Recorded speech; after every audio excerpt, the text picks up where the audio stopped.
Magandang araw! Sama-sama tayong matuto sa Teacher Sal Learning Resource Channel.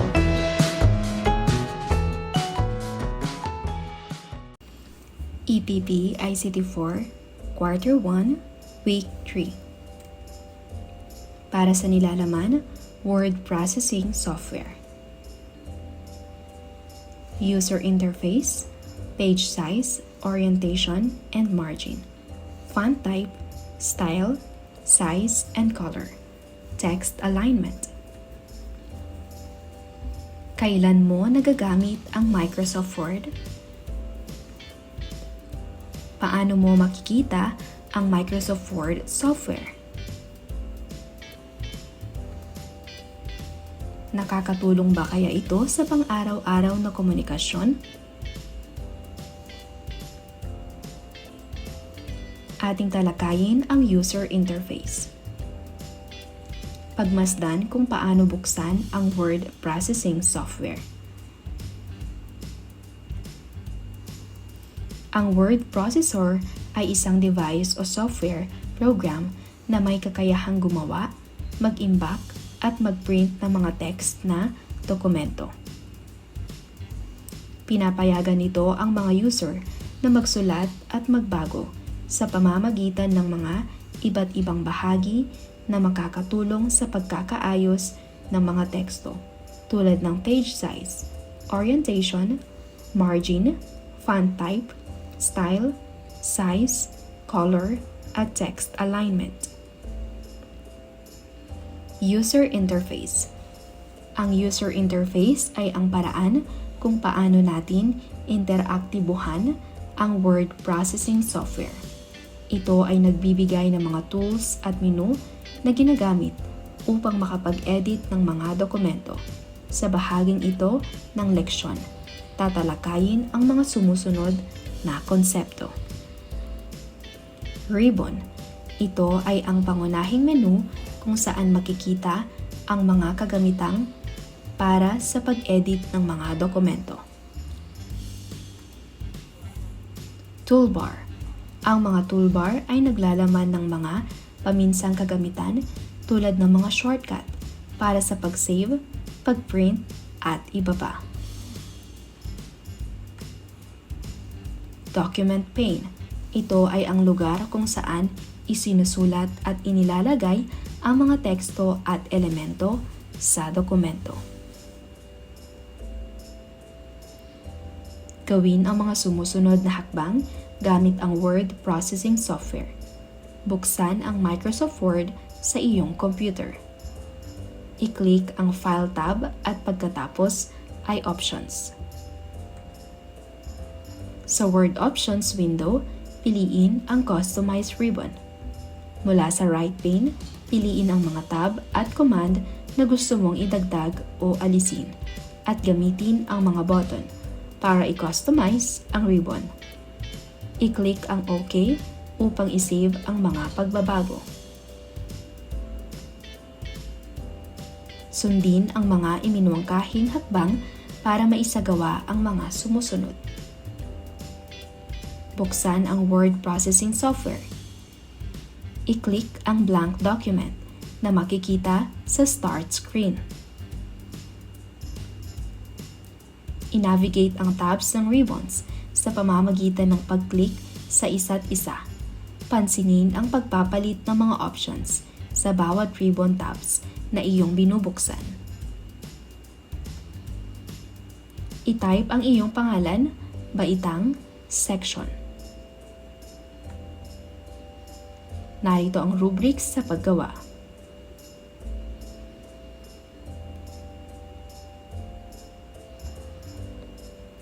Kaugnay na paksa bilang 2, page size, orientation, and margin. Sa bahaging ito, pag-aaralan natin ang mga mahalagang aspeto ng pag-aayos ng pahina sa Word document gamit ang word processor. Ito ay kinabibilangan ng page size. Ang pahina ng dokumento ay maaaring iset sa iba't ibang sukat tulad ng letter, legal, o custom size.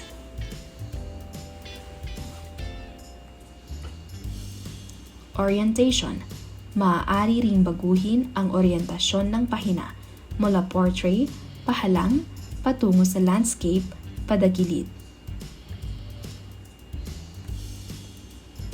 Margin. Ang margin ay nagpapahintulot na magtakda ng espasyo sa paligid ng teksto o elemento sa pahina. Gawin ang mga sumusunod na hakbang gamit ang word processing software. Buksan ang Microsoft Word sa iyong computer. I-click ang blank document na makikita sa start screen. I-type ang iyong pangalan, baitang, section at gumawa ng isang talata tungkol sa iyong sarili. I-navigate ang paper size, orientation at margin nito. I-save ang ginawa. I-type ang iyong pangalan bilang pangalan ng file at maaari nang isara ang software. Page size, orientation at margin. Buksan ang word processing software. I-configure ang software at buksan ito sa iyong computer. Kopyahin ng mabuti ang tulang Sa Aking Mga Magulang ni Jerome Appiah. Sa aking mga magulang ni Jerome Appiah. Kayo ang dahilan ng aking hininga. Ako ay nabuo sa inyong kalinga. Pag-ibig na wagas, totoo't dakila. Ang siyang nagbigay ng lakas, ko't sigla. Hinubog ang aking damdamin at diwa. Kasama ko kayo sa ngiti ko't luha. Sa aking pagtulog sa gabing madilim, nagbabantay kayo hanggang sa mahimbing. Hindi hahayaang lamok ay kagatin. Pati na ang init, pilit papawiin. At kung ako may tuluyang magising, nakangiti kayong sasalubong sa akin.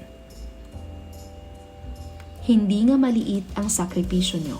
Simula nang ako'y maging isang tao, kaya naman ako'y may mga pangako, mga utos at hiling ay susundin ko. Igagalang kayo at irerespeto at mamahalin sa buong buhay ko. I-click ang page layout o katulad na menu. Piliin ang page size na letter size, 8.5 by 11 inches, ang sukat ng papel.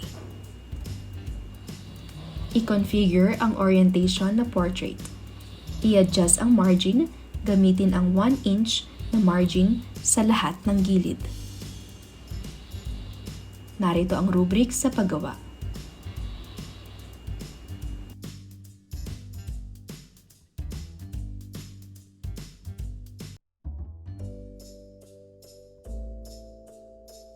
Kaugnay na paksa bilang 3. Font type, style size, and color. Sa bahaging ito, matututunan kung paano pumili at baguhin ang mga aspeto ng teksto. Tulad ng font type. Ito ay ang uri ng letra tulad ng Arial, Times New Roman, o Calibre. Font style. Maaaring palitan ang estilo ng letra tulad ng bold, italic, o underline. Font size. Ang laki ng letra ay maaaring baguhin ayon sa pangangailangan mula sa maliliit na letra hanggang sa malalaking heading. Font color. Ito ay nagbibigay dagdag na estilong kulay sa teksto. Maaaring ito'y itim, pula, o iba pa. Gawin ang mga sumusunod na hakbang gamit ang word processing software. Buksan ang iyong computer at hanapin ang isinave na talata tungkol sa iyong sarili. I-click ang Home tab. I-navigate ang font type, style, size, and color at panatilihin sa gusto mong itsura nito. I-save ang ginawa. Sundin ang mga iminungkahing hakbang para maisagawa ang mga sumusunod. Buksan ang word processing software. I-configure ang software at buksan ito sa iyong computer. Sa paggawa ng isang sanaysay tungkol sa kahalagahan ng teknolohiya sa edukasyon. Piliin ang font type na Times New Roman. Sa pamagat nito, kailangan mo na baguhin ang font style at gawing bold. Sa font size nito, gamitin ang 12 sa lahat. Lagyan ng kulay red ang alam mong importanteng salita tungkol sa iyong sanaysay. Piliin ang page size na letter size 8.5 by 11 inches, sukat na papel. I-configure ang orientation na portrait. I-adjust ang margin. Gamitin ang 1 inch na margin sa lahat ng gilid. Narito ang gabay na rubric so score kung kailangan. Kaugnay na paksa bilang 4, text alignment. Ang tamang pagkakasunod-sunod ng teksto sa pahina ay mahalaga para sa readability ng isang dokumento. Sa bahaging ito, tatalakayin ang mga sumusunod na aspeto. Left alignment. Ang teksto ay naka-align sa kaliwang bahagi ng pahina. Center alignment. Ang teksto ay naka-align sa gitna ng pahina. Right alignment. Ang teksto ay naka-align sa kanang bahagi ng pahina. Justify alignment. Ang teksto ay naka-align sa parehong gilid ng pahina. Gawin ang mga sumusunod na hakbang gamit ang word processing software. Buksan ang iyong computer at hanapin ang isinave na talata tungkol sa iyong sarili. I-navigate ang text alignment at panatilihin sa gusto mong itsura nito. I-save ang ginawa. Sundin ang mga iminungkahing hakbang para maisagawa ang mga sumusunod. Buksan ang word processing software, i-configure ang software at buksan ito sa iyong computer. Gumawa ng isang liham para sa iyong kaibigan. Piliin ang font type na Times New Roman. Sa font size nito, gamitin ang 12 sa lahat. Piliin ang page size na letter size, 8.5 by 11 inches, sukat ng papel. I-configure ang orientation na portrait. I-adjust ang margin. Gamitin ang 1 inch na margin sa lahat ng gilid. Magkaroon ng alignment ayon sa magandang ayos nito. Ano-ano ang mga dapat isaalang-alang sa paggawa ng dokumento gamit ang word processor? Bakit ito mahalaga? Kompletuhin ang pangungusap. Ang pagkakaroon ng Microsoft Processing Software ay makakatulong sa paggawa ng mga dokumento tulad ng sanaysay, liham, at ulat sa mas madali at maayos na paraan. Kailangang malaman ang mga tamang pamamaraan gamit ang mga tool at features ng software upang maging epektibo at maganda ang kalalabasan ng iyong gawain. Para sa inyong pagsusulit, isulat ang tamang letra ng sagot. Kailan ginagamit ang word processor? A. Paglalaro o games. B. Pagkikipag-chat sa mga kaibigan. C. Pag-edit at pag-format ng mga teksto. D. Panonood ng mga pelikula. Anong bahagi ng word processor ang karaniwang ginagamit upang baguhin ang laki ng font? A. Page layout. B. Font size. C. Spell check. D. Save. Ang spell check sa word processor ay ginagamit kung saan? A. Magdagdag ng mga graphic. B. I-correct ang mga mali sa pag-spell. C. Magdagdag ng mga bookmark. D. Magdagdag ng mga header at footer. Ano ang ibig sabihin ng alignment sa konteksto ng word processor? A. Pagsasama ng mga teksto. B. Pagsusuri ng dokumento. C. Paggawa ng kopya ng dokumento. D. Pagsasaayos ng teksto sa pahina. Ano ang shortcut key para gawing bold ang teksto sa word processor? A. Ctrl B, B. Ctrl I, C. Ctrl U, D. Ctrl S. Maaari bang baguhin ang gustong color sa teksto? A. Oo. B. Hindi. Pangpito, si June ay gustong i-align ang mga teksto sa parehong gilid ng dokumento. Ano ang kanyang gagamiting alignment? A. Left alignment, B.